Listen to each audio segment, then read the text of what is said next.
భారత్ దెబ్బకు పాక్లో చీనాబ్ నది సహా పలు కాలువలు ఎండిపోతున్నాయి. పహల్గాం ఉగ్రదాడి తర్వాత భారత్ సింధు జలాల ఒప్పందాన్ని నిలిపివేయడంతో పాక్లోని చీనాబ్ నది ఎండిపోయింది. ఏప్రిల్ 29 నాటికి చీనాబ్ ప్రవాహం పూర్తిగా ఆగిపోయినట్టు శాటిలైట్ చిత్రాలు స్పష్టం చేస్తున్నాయి.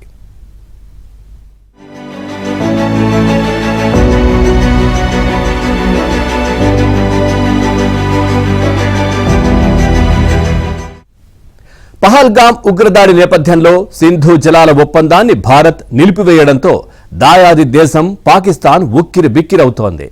రోజుల వ్యవధిలోనే పాక్లోని పియాలోకోట్లో ప్రవహించే చీనాబ్ నది ఎండిపోయింది. దీనికి సంబంధించిన శాటిలైట్ చిత్రాలు సోషల్ మీడియాలో వైరల్గా మారాయి.